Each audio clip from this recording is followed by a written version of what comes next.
My name is Kevin. I've been in real estate for 10 plus years.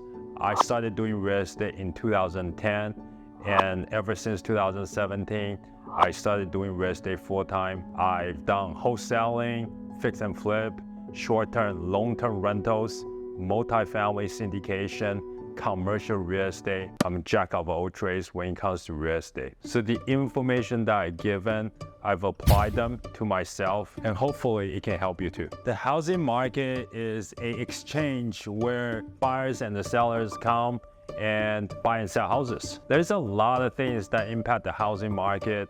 For one, there's the interest rate. The interest rate is going to determine whether the buyer has the purchasing power to buy that piece of real estate.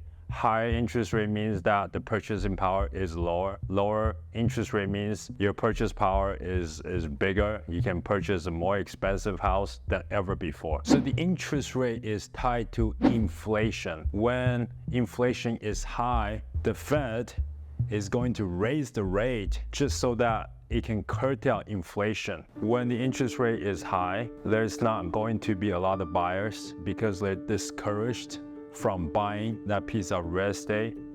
It's going to affect how they live their life, because when the rate is low, I'm able to buy a property in a great neighborhood. Now, because the interest is high, my purchasing power is reduced. The same amount of money that I have is not able to get me the house that I desire in a better neighborhood before. I say that the market has cycles. We've been experiencing an upward trend for the last 10 plus years, and the market is going through an adjustment right now. So we're going through a recession. When there's a peak, there's a trough. There's a cycle with the market. So this market, down market, is bound to rise. There's fall, there's winter, there's spring, and there's summer. So we're just in the season of recession, if you will, and we're gonna come out of this season and real estate is gonna continue to boom. There is various ways of mitigating risk right now. So you wanna figure out your affordability,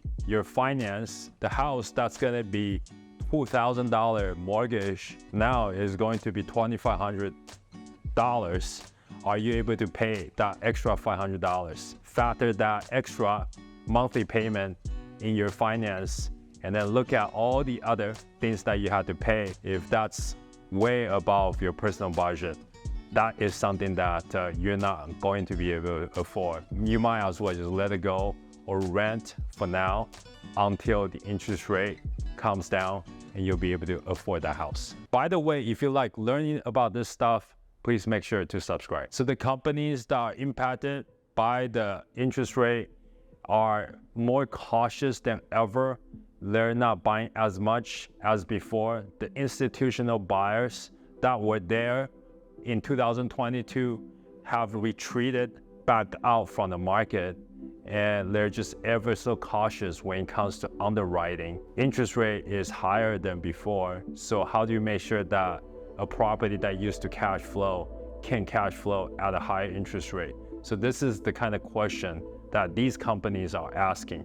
So maybe it's not worth their time parking their money in real estate versus parking their money in some kind of short-term investment vehicles. So we stay agile, we have to pivot, and we're not doing as many fix and flips as before because of this volatile market. I say now is the great time to save a lot of money, and you have a lot of saving. Now is the great time to enter into the market, because there's just not as many competitors, not as many buyers.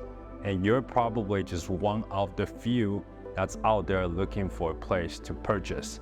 If you have the ability to buy now is the time, because you can always refinance later. Okay, and if you don't have the ability to buy now, park that money in a high saving account, accumulate enough money, and wait for that opportunity to show up, and then always go in and get that property. Not many people are ready when the opportunity presents itself, and you want to be one of the few that is ready. The housing market might seem intimidating because of the factors that can make it go up and down. But what is important is that this information can help you if you use it properly. But for now, I would really appreciate it if you share this video with someone else. By doing so, you're helping this channel to grow and you're helping other people to learn about real estate.